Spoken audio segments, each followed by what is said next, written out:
E aí, moçada, tudo bem? Espero que sim.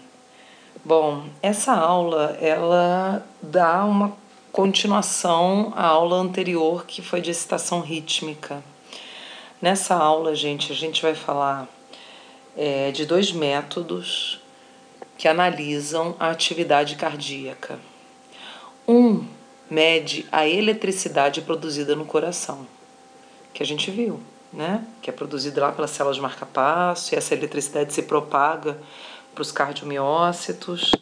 Potencial elétrico, que é o eletrocardiograma, que é um método que consegue detectar essa eletricidade produzida no órgão.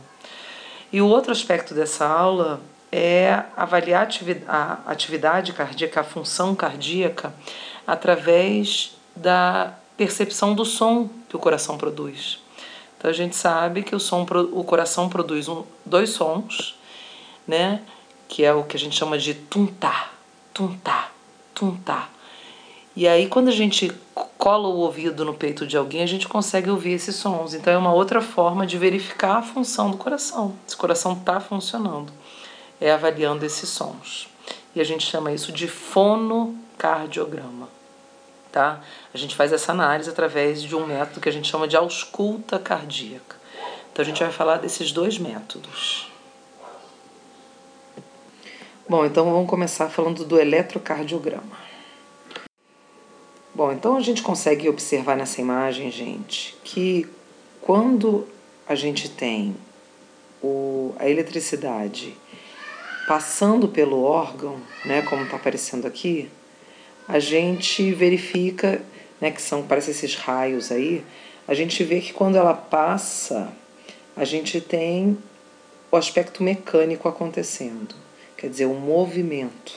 Então a eletricidade, ela determina a ocorrência do movimento. Então a gente vê que quando ela passa na parte de cima aqui do órgão, nos átrios, a gente tem a contração atrial. Quando ela passa pelo ventrículo, né, aqui embaixo, a gente vê a contração ventricular, tá? Então, a eletricidade, ocorrência de sinal elétrico significa ocorrência de atividade mecânica. Uma coisa determina a outra. Bom, e como é que é feita essa verificação, né, dessa eletricidade? Como é que a gente consegue verificar a atividade elétrica no coração? Então, a gente tem um aparelho chamado eletrocardiógrafo que através de eletrodos, fios, né, onde a gente tem na pontinha umas ventosas, esses fios que a gente chama de eletrodo são colados na pele da pessoa. Esse eletrodo, ele que vai detectar a eletricidade produzida pelo órgão. E aí essa eletricidade produzida, ela vai ser transmitida para o aparelho, o eletrocardiógrafo, que vai produzir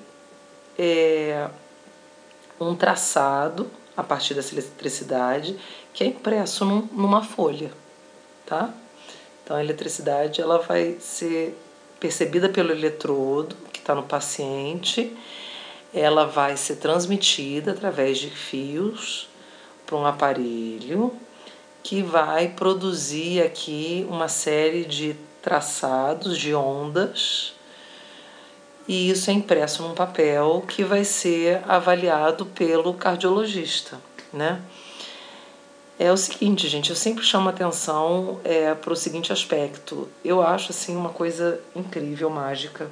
Você tem um órgão que está tão bem guardado como a gente viu, que é o coração, que está dentro da caixa torácica, e você consegue perceber a eletricidade dele sem precisar abrir ninguém, através da pele. Então significa que essa eletricidade produzida pelo coração, gente, ela atravessa a pele, ela sai do nosso corpo, né? É muito mágico isso. A mesma coisa com o eletroencefalograma, que vocês devem ter visto na disciplina de IPV, que também você consegue detectar a atividade elétrica do cérebro, cerebral, através de eletrodo que é colado na cabeça, né? O princípio, a técnica é a mesma.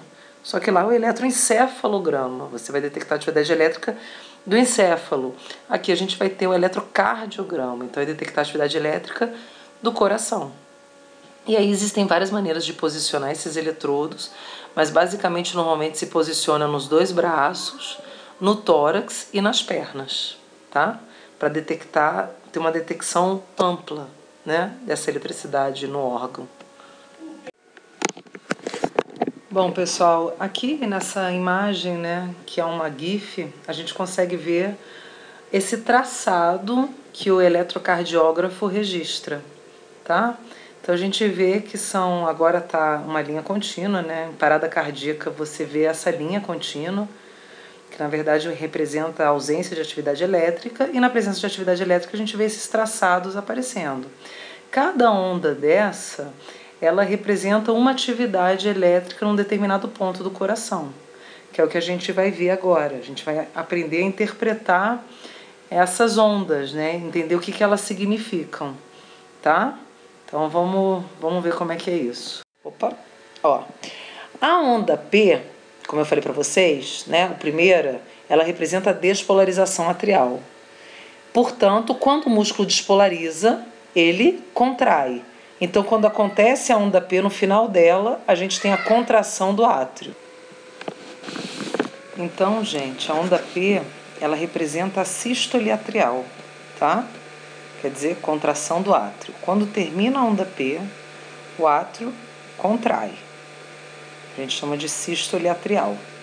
Normalmente, quando a gente se refere aos ventrículos, na maioria das vezes a gente só fala sístole. Se vocês ouvirem falar, ocorreu a sístole cardíaca, é a sístole ventricular, que é onde o evento mecânico acontece com uma dimensão maior, né, numa intensidade maior. Bom, vamos seguir aqui, ó.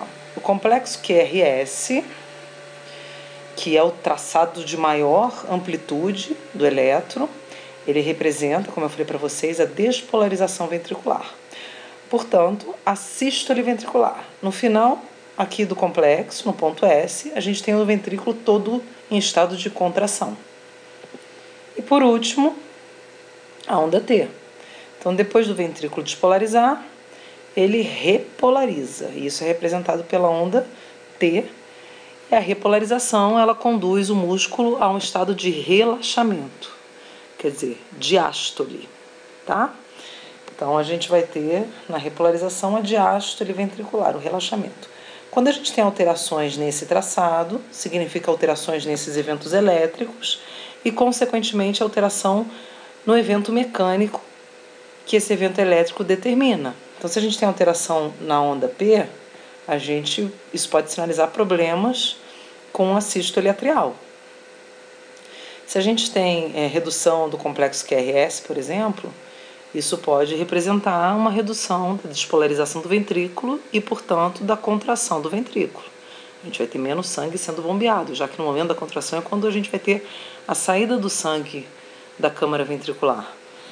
E na repolarização, se a gente tiver uma redução, uma inversão de onda T, significa que a gente não está tendo esse ventrículo repolarizado no estado de contração mais sustentado, e isso prejudica principalmente a complacência cardíaca, quer dizer, a capacidade de expansão.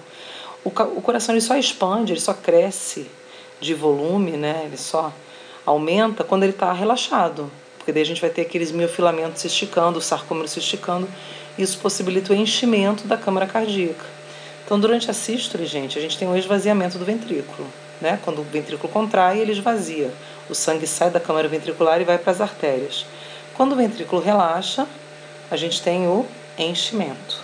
O sangue entra dentro da câmara ventricular, proveniente dos átrios e das veias, né?